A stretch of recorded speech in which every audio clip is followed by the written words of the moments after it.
Muy bien, pues vamos a dar. All right, let us start our roundtable about transfer challenges, cybersecurity, interconnected industry. And I would like to start thanking INCIBE for inviting us. My name is Beatriz Casado.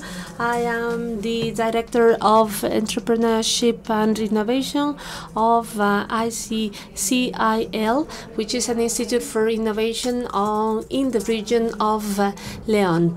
I also would like to thank our speakers for being with us today, and to all of you for the interest that you show in this topic. It is a luxury to have a panel of experts. I will introduce them now, and I'd like to say beforehand that I'm not an expert in cybersecurity nor a professional chairperson, because we are limited in time, and what is most interesting is to hear from them. I will be strict with times. I will start with a short introduction, just to give some background for this roundtable, and it is about interconnected industry. There has been a recent conference in Madrid about it, organized by the Ministry of Industry, and it was evidence at that conference that we are an interconnected generation. We are living in a world where economy and daily life is digital now, and that poses tremendous challenges. It's a question about technology, but technology is just the catalyzer of this revolution. And actually, one of the main takeaways of that conference is that the change is in people. We customers are interconnected to a global marketplace. We demand products immediately, products that are also customized. We want to make the most of what we buy, and that entails significant challenges for companies and manufacturers of those products and services that have to respond to these highly demanding customers, and to do that in an efficient manner. And that's where technology comes fully into place. We've been discussing Industry 4.0, embracing from ubiquity of information, massive analysis of data, augmented virtual reality, and of course cybersecurity. All technology facilitates that change, and at the end of the day is transforming the business model of companies. From the viewpoint of a regional administration, which I'm representing here today, our concern as well as responsibility is we want our companies to join that wagon. If they do not do it, their competitors will do it. So therefore, for us, that is not an option. It is a clear need. And we should also look at this change from a positive perspective, meaning that brings about an opportunity to bring change to business models. So, well, the roundtable is about cybersecurity. We are at ENISE. We should not forget about it. And we, as an administration, we want companies to join the wagon of digital transformation, and to do that in a safe manner.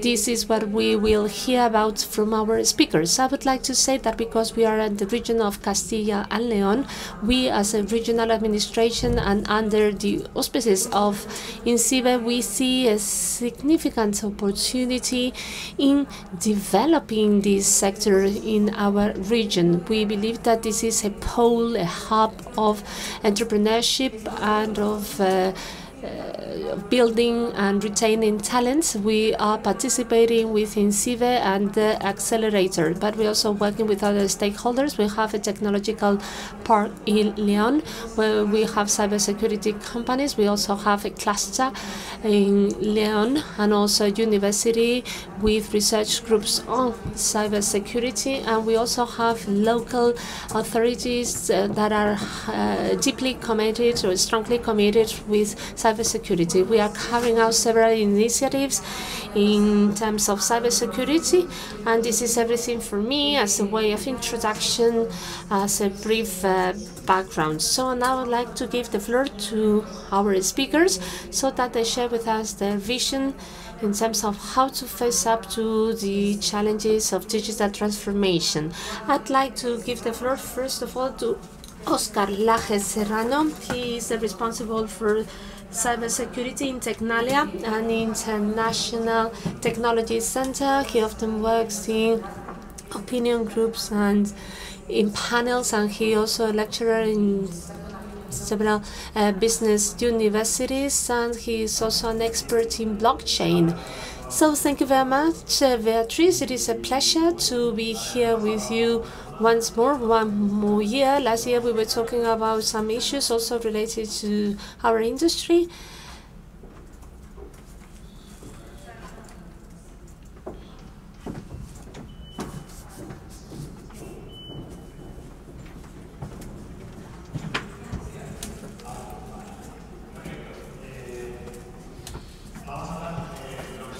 And today we will be discussing blockchain and the revolution that will follow as a result of blockchain in our industry, more specifically Industry 4.0. So the first concept that I would like to share with you is that all of us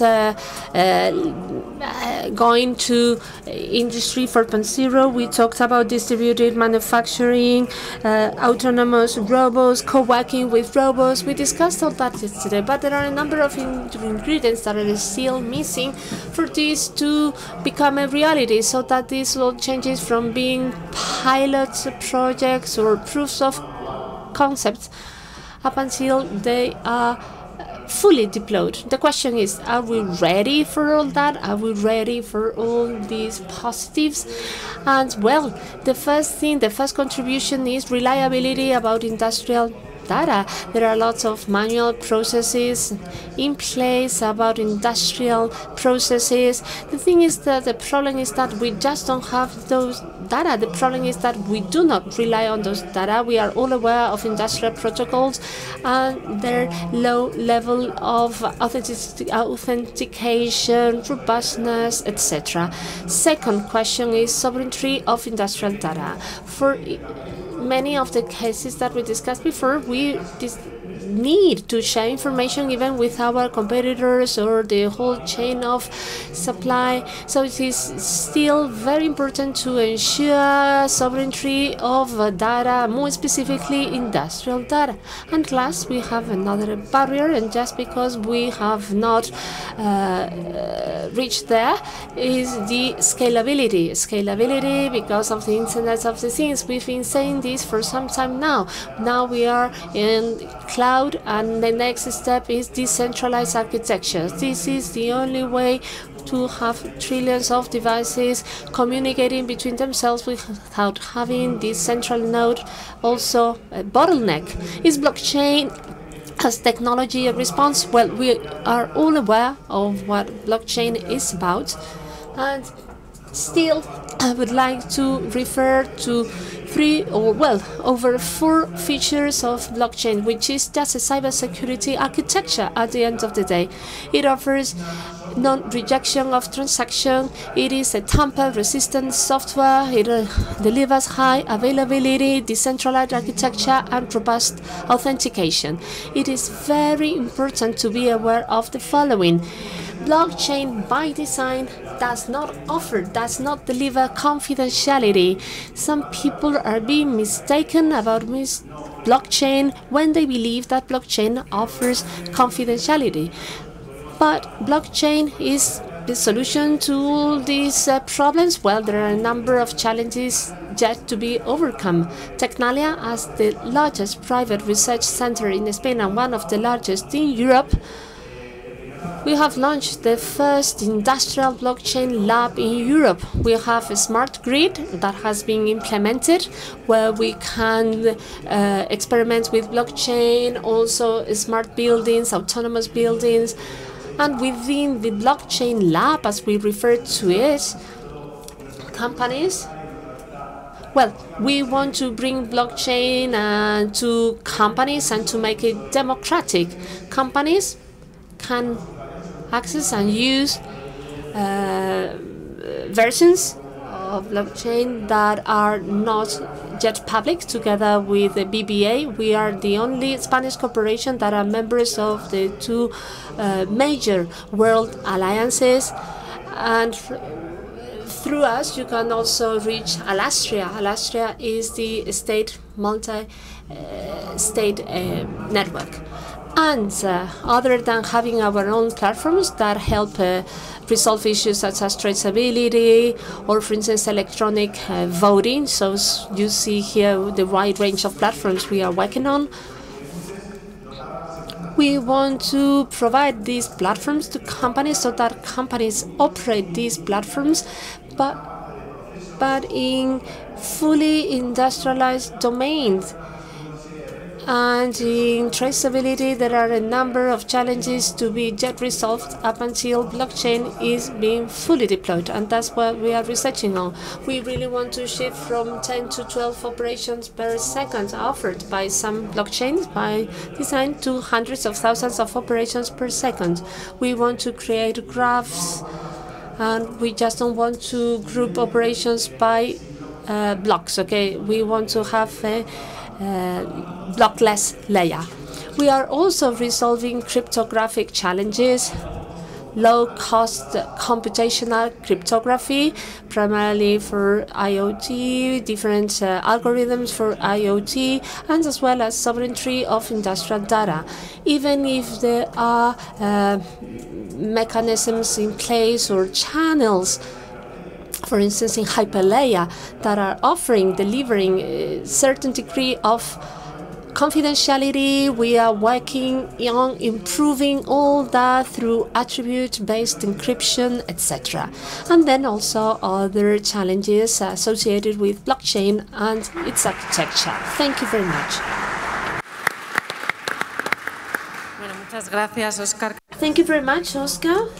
It has been a very good introduction, very interesting concepts, confidentiality, reliability of data through blockchain. And now I'd like to give the floor to our next speaker, Luis Ángel Ullivarri. He is the country manager in Spain of Bipera, who is a fintech specialized in payment methods, also a great expert in blockchain. He is industrial engineer by the Polytechnic University in Madrid and also the head of technology in several multinational companies, as well as the associate teacher of the Institute of Business. So you have the floor. Well, now here with no PowerPoint presentation. Well, I'm sure you've seen this ad on TV, how Steve Wozniak, when he's asked what does he do? He says, I'm an intern. Well, if you ask me what I do in my company or in terms of blockchain, I would say that I am an intern, because the technology is immature. We have releases every 2 weeks. Our expectations is that for this technology will be helpful for productive systems for the next 12 to 18 months. That does not mean that it is not the time to start testing it. As of today, well, I work in between London and Madrid, the environment where I work. Also, always has companies that are looking forward to have a pilot project about blockchain. Probably blockchain in 3 years' time will become a commodity, like a database. So nowadays, if you have a project, if you have Oracle or any other platform, everything is transparent.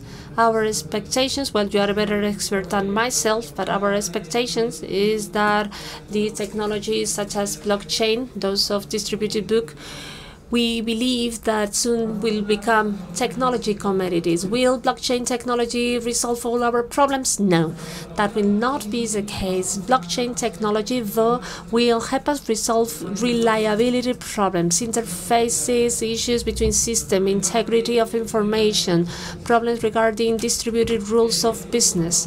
But this will force us to work in a much more coordinated manner within our value chains, both with customers and vendors.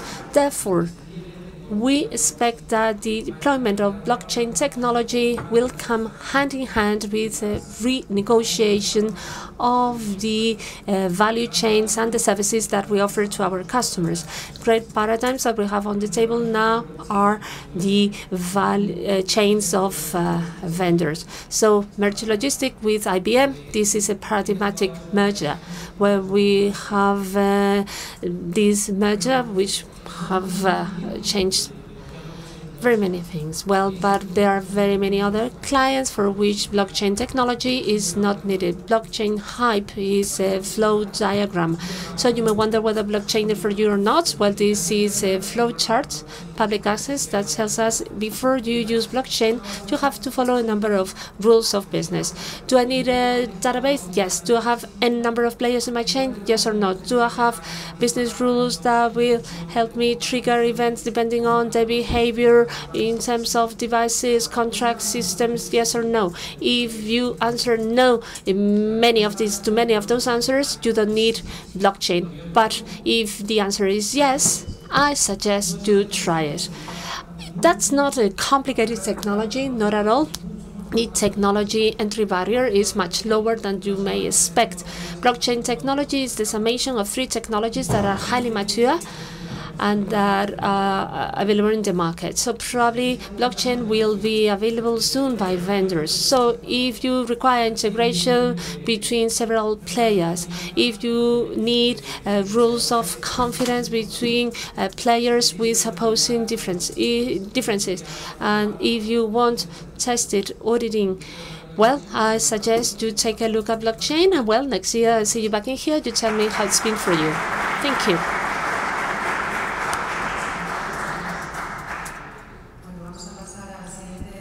So thank you very much. Now we give the floor to our next speaker, José Valiente. He is founder and president of the Industrial Cybersecurity Center. Mission is to contribute to cybersecurity in the industry, both in Spain and Latin America. Expert in security auditing and consultancy. He's been working for major consulting firms. He has several publications in cybersecurity regarding industry. He's got multiple certifications in cybersecurity. You have the floor, José. Well, thank you very much, Beatriz. Thank you very much, INCIBE, for inviting the Center for Industrial Cybersecurity to be here with you today. When we talk about interconnected industry, I like to think that whatever is actually interconnected is us. So I don't know whether you know that 90% of North American population is connected to the internet, according to a recent study. 80% of European population is also connected to the internet, 55% of Latin Americans, 60% of the world is connected to the internet. So therefore, we are in a landscape where that offers lots of opportunities that also pose a number of risks. I also like to talk about agile industry. When we talk about agile industry, we are talking about an industry that has to be ready and fast to respond to that increasingly connected population. I believe that 55% of Latin America will become nearly 100%, etc. So I'd like to talk about agile industry, and it's not only me who likes to talk about that, but also people much more important than myself. Ana Botín, who is the president of Bank of Santander. So that the conference that I'm referring to was held in last September. She said that companies have to be agile, have to be ready to rectify, to make changes, have to be resilient whenever there is a problem, a difficulty. They should be capable of recovering and going back to business. Okay, so this is essential nowadays. At that very same conference, we also had the participation of José María Álvarez Payete, president of Telefónica, where he said that we are at a change of times. Everything that we had up until now, it is no longer valid, including security. So therefore, one of the challenges is one of rethinking, redefining security. In that very same conference, we also had Rebecca from Gartner Consulting, and Rebecca told us that perhaps, well, many organizations have gone beyond preventing and protecting. And now we have to make an effort in terms of predicting and giving a response and responding, which is one of the main shortages that we have. I very much agree with what Rebecca mentioned at the conference. And Rebecca said that nowadays there were, well, I think that we have to continue preventing and protecting as well as predicting. So security has to become adaptive. And now Oscar Lage, he also took part in that conference, and I think he was the only expert in cybersecurity at that conference. I don't think he's being invited because he, as an expert in cybersecurity, he told us about industrial data, which is the new raw material. So therefore, that industrial data, that is to say, the knowledge about the process, data that help improve the process and the logistics, have to be tapped in. But that data has to be protected and safeguarded. So I always ask the same question, well, are you aware of HADA tool? So please do not be shy. Do you know HADA tool? Yes or no? If someone says yes, I will ask you about it. Well, you are not aware of HADA. Well, HADA is a self-evaluation tool aimed at industrial companies for them to check, to assess the level of digital maturity. That is to say, for them to know how much progress they have made in digital transformation and how much is left. So these self-assessments, I actually did it myself in July. It's made up of 68 categories: strategy, business model, organization, people, infrastructure, processes, products and services. There are only 2 questions out of the 68 questions that refer to cybersecurity. Could anyone would have guessed the categories where a question on cybersecurity is included? Well, Beatriz says organization and people and infrastructure. Okay, one is right. One answer is right. Okay, the first one is processes. Well, this is a very generic question, which is the level of use of digital habilitators or enablers of Industry 4.0 within the value chain. And the next question is in the category of infrastructure. And what the question is, to what extent cybersecurity tools are implemented in your company? So the vision of interconnected industry 4.0, they include cybersecurity in data processing and communication. For me, this is a technology question, but cybersecurity should go beyond that. Well, of course, we have to meet a certain level of technology or technological level, but what is most important is to fulfill with the level of processes and people. And also essential is to have someone in the organization to be aware of the measures to be implemented. A person dedicated, a person responsible for cybersecurity, or even from the design stage. Okay, and this is all from me. Thank you very much.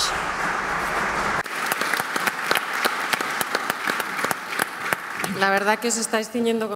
Actually, you're sticking to time. That is great. Thank you, Jose. We were aware of this tool. I have to say that, okay, you didn't raise your hand earlier, right? But we've entered into an agreement with the industrial schools to make sure that we have the tool and diagnosis and also digital transformation in implementation plan. So this is a small ad here. I will now give the floor to our next speaker, Francisco Javier Diéguez of Barriocanal, who is the head of the Cybersecurity Basque Center, a degree in computer science from Deusto University. He's got a long experience in this field. He has developed part of his professional life at Indra, and recently he just joined this new project by the Basque government. Good afternoon, everyone. Thank you for being here. Thank you, ENISE or INCIBE, for inviting us to this event that is very relevant and wide scope. And we are just starting. As a matter of fact, only a month and a half. this room, this forum, I feel in the right context. As you know, in the Basque country, it's a highly industrial territory. Advanced manufacturing, it's a calling for transformation, which is now full speed, working full speed in the Basque country. As you know, this is a cybersecurity forum. And we are lucky enough to have the industrial fabric, in our industrial fabric, well-established companies that have been here, such as Panda Security, S21sec, plus some startups that are very relevant and have been mentioned here. And apart from all of that, we are a territory that has global exports. I wanted to share some indicators here so that you understand what's our competition context. 75%, when we add up all averages, 75% of Basque exports move to the first world.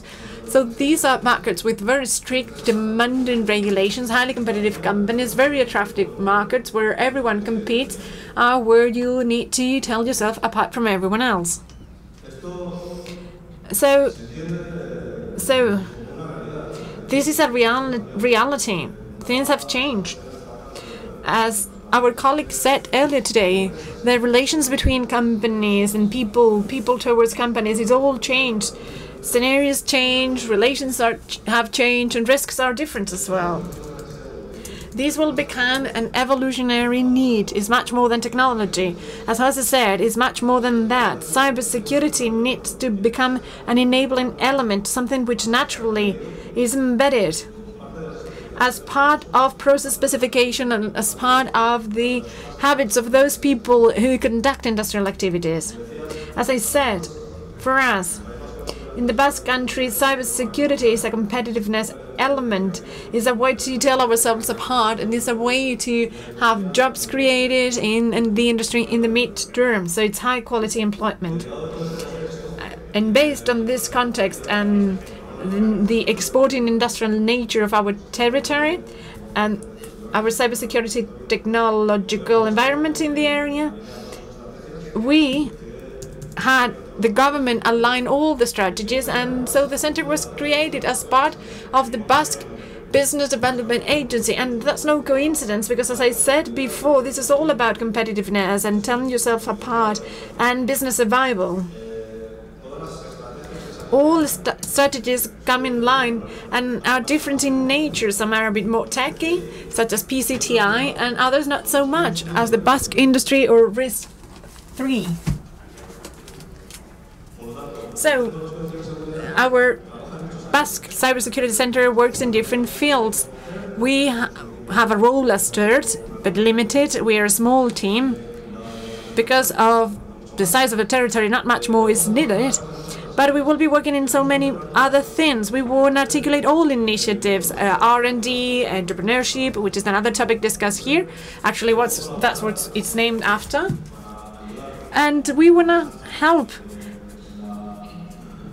the Achancha, so our police officers, in previous identification, give them the tools so that they can do their job in a nice way in prosecuting crime. Actually, we have a colleague here, and he will be working with us at the center, and we want to be a meeting point between offer and supply.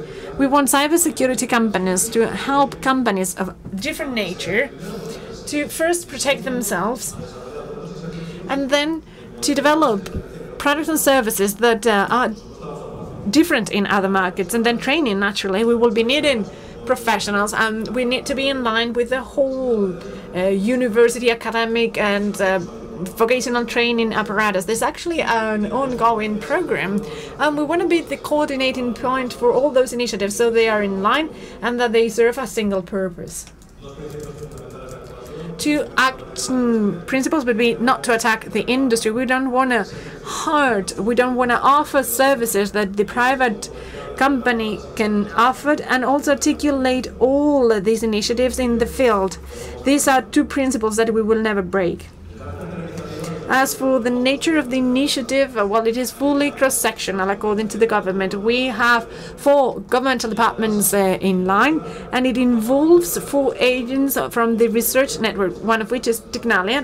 Oscar is here representing Tecnalia, and Vicomtech, Ecoland, and also Applied Science Center. And tomorrow I will attend a meeting, and it's all about having the private company in line as well. Tomorrow I will meet the 4 large members of the Basque industry, because we want all to be on the same page. We want to use the size of the territory, which is reduced, it's limited, and how we're close to each other, and the capillarity available, so that the whole system, this breeding ground that it is so favorable, can help us all, and no fear for a mistake. No, we do not fear a mistake. Things have to be done. We need to try our best, and if we fail, we need to try something else. The barriers we find, so I'll stop here. Opportunities. As I said before, we want to have a competitive cybersecurity sector. We want to have institutional backup. We want to promote the match between offer and supply, and identify the gaps that maybe we can do, but especially we want to find the meeting points or meeting spaces, which is the key here at this ENISE conference we've been invited to. Thank you very much.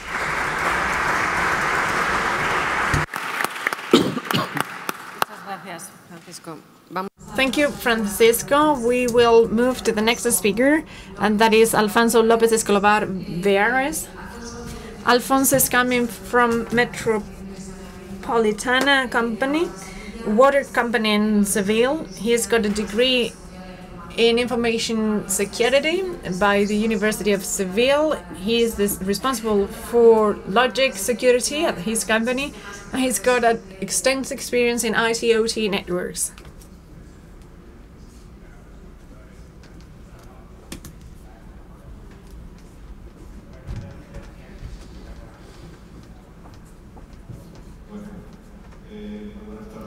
So, good evening, everyone. Good afternoon, rather. Thank you, ENISE. Thank you for inviting me. I used to be OT, and now I am IT. I don't know if that's good or bad, but I think I'm very pragmatical because of it. So, I want to add a perspective. I want to go back some 20 years or so, early 90s, to see where we are and where we were. If you come from the OT environment, you know what we had, the control pyramid. You would come to industrial plant, and you would find just a layer of systems, SCADA systems, as they were called. This was the plant supervision computers. Usually you would have a server as well that was Linux-based, some Windows as well, and then operating stations. Those communications were Ethernet based or TCP based, same as with the corporate part. As for the lower layer, you would have PLCs or distributed controls scattered through the configuration, where you would have some small reduced information volumes just for coordination purposes. Those were proprietary technologies. Every manufacturer had its own system. You could have Profibus or others, so they were all using different protocols, and they were using different means of communication or maybe different hardware. And next, you would have the field devices, actuators, sensors. As you probably remember, there were some bunches of wires to the automatons, and they were 24 volts, 125 volts in tension and intensity. That way we would have a structure where, well, it was complex, technologically speaking, it was proprietary. We didn't have much information, not on the internet, because there was no internet, but we felt secure because of isolation. So our SCADA layer would send no information. So that was the fill-in isolation. Then late 90s or early 2000, there was a change. Because Ethernet was being used for the supervision layer, but not for the control layer. Why is that? Because Ethernet was not a deterministic network because of the way it worked. It was only based on the fact that all nodes could communicate at the same time. So there was some collisions, and all nodes would wait randomly to communicate again. So that lack of determinism meant that no process could be controlled. A process needs to be replicable and deterministic. I have a question. Well, I had a question, but I will not ask it. What happened? There was quite a tech change at Ethernet. The speed was multiplied, moving from 10 megas to 100. Amazing. And on a hard duplex, so it was 200. And there's something very important, and that was the switch that replaced the hub. So those collision domains that we used to have, those deterministic Ethernet problems went away. And by getting rid of those processes, manufacturers realized that the network could work for industrial control. So we had solved that problem, and that was a change that happened back in 2000. So Ethernet moves on to the control layer. Then there's an attack on Windows as well. The Unix-based systems changed because we have a standard protocol that was 2005, and it is OPC that solves so many problems for proprietary drivers. We would have a language or a protocol that was shared. So all OT engineers, we welcome those technologies, both Ethernet, ICTP or Windows, which brings us all the advantages. Moved from IT to OT, so we can move large amounts of information. We can connect so many nodes, but there is a problem here.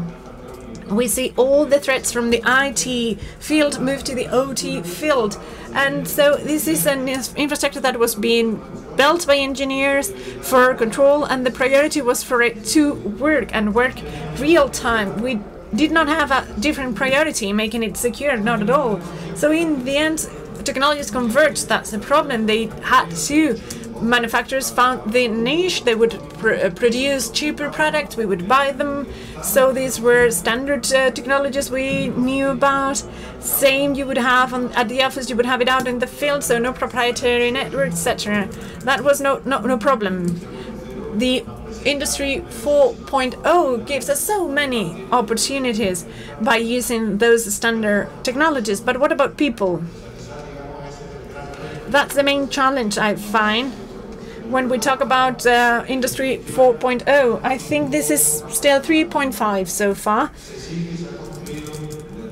It has been built on with the OT perspective, with real-time idea, the idea that it will work on a permanent basis, but not thinking of security. And now we come to realize that we have a pyramid built, that we still work on it, that now manufacturers think of security problems. We are doing so terribly on time. Well, so I think that's the challenge ahead of us. We need to have a team or a device for the IT, OT networks, and I think that's the next step for Industry 4.0. Bueno, pues ya siento ir tan mal de tiempo no poder escuchar completas presentaciones. Voy a presentar. Right. Okay, now I'd like to introduce the last of our speakers, Juan Manuel García Arujo. He comes from a multinational, Siro Group.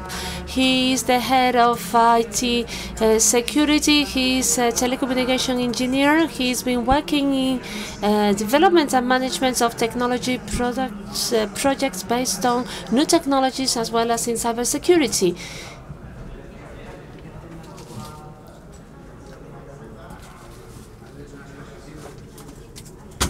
So first of all, I would like to thank INCIBE and the organizing committee for having invited me to take part in this meeting, in this roundtable, to share our view about interconnected industry, Industry 4.0, and our vision and perspective about cybersecurity. So we have heard about, seen interconnected industry. We have increasing number of devices that are connected, and one of the risks of things that prevent me from having a good night's sleep is to have to receive a call from the DG of my company and to tell me that the biscuit that came out of the production line is a square instead of round because someone has hacked our line and we don't know the reasons why. In that case, I am an IT-centered young security, and I talked about that potential risk. To face that risk, it is mandatory to have the convergence of two groups of people. That is to say, operators, the floor plans that they have aware of machines and how to operate them, and then the world of IT and security who have been fighting the baddies for a long time now. Cybersecurity in the IT world, we are all aware of it.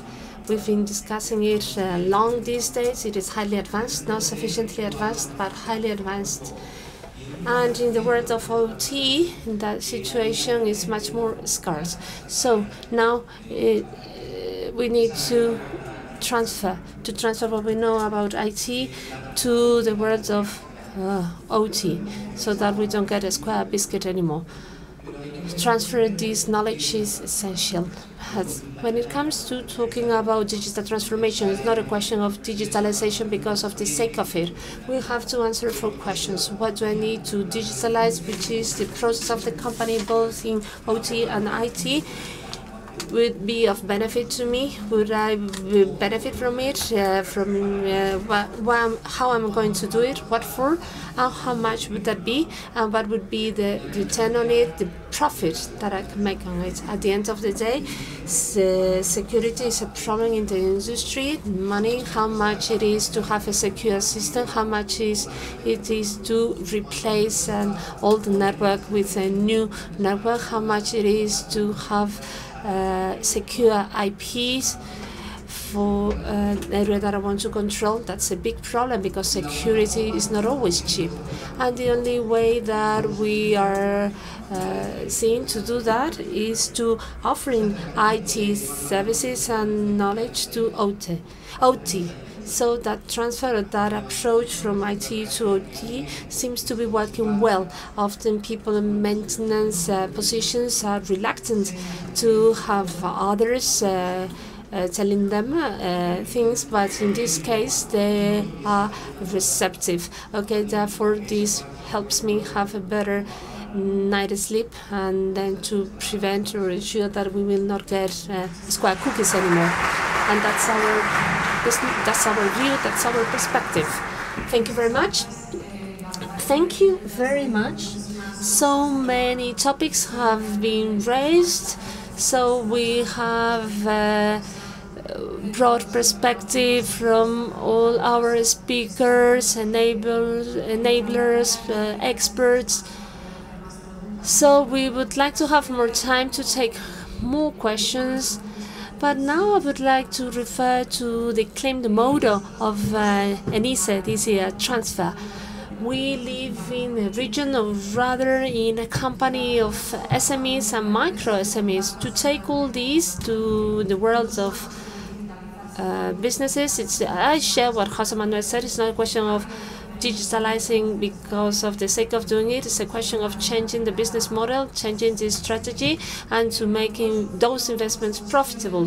Many questions have been raised about human resources, interdisciplinary collaboration, accompaniment by experts, and just I'd like you to give us a claim. How can we make that transfer to SMEs? How can we bring it to practice? We've been talking about Fab Labs before, so we see nowadays a big problem being that this is still far away from SMEs, which account for 99% or 90% of the companies that we have here in this region, and probably also in Spain. So please give us your view about how to transfer these to our SMEs, even if it is only a claim from you. Well, the thing is that we do not have qualified profiles. Engineers, IT experts are scarce, are highly demanded.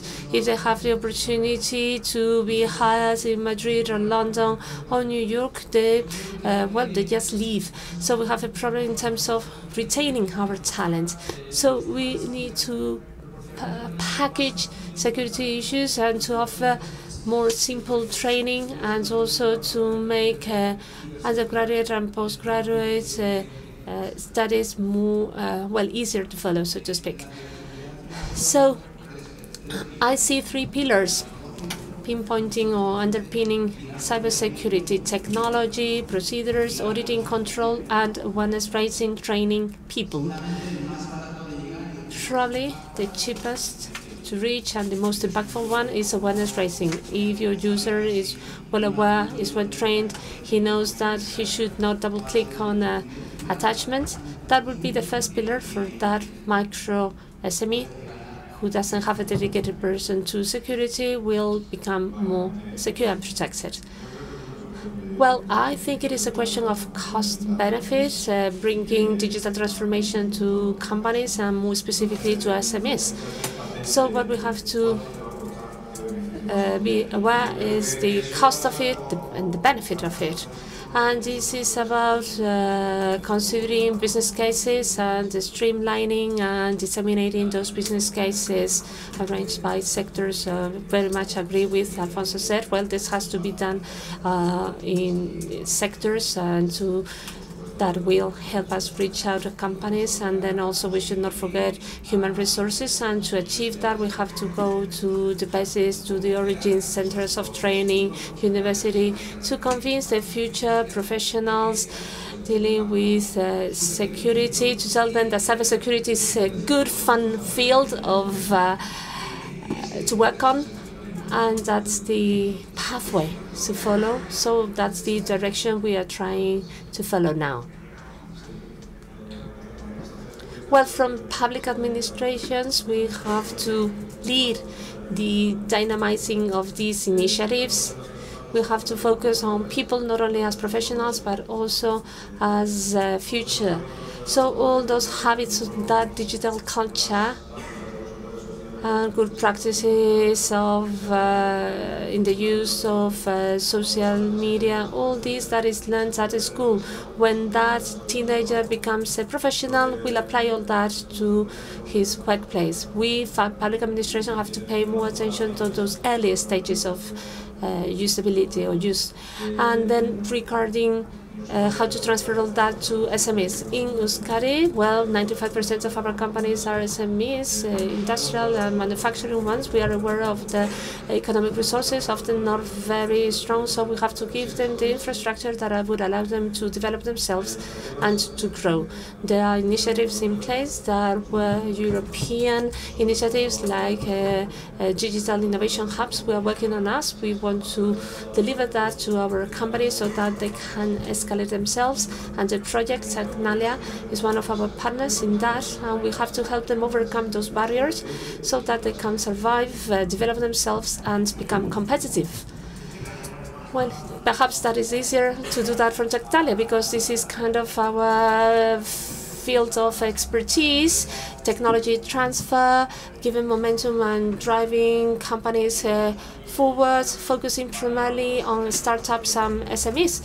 Yesterday, we had a competition of startups for cybersecurity venture of INCIBE, of the accelerator of INCIBE. This is a very good example for all of us to be aware, need to have the public and private partnership to foster, to promote startups and SMEs. So we have a culture of shared risks. Sometimes when people approach Tecnalia, there are very many different ways of implementing a project, of making that transfer, and we have to be imaginative.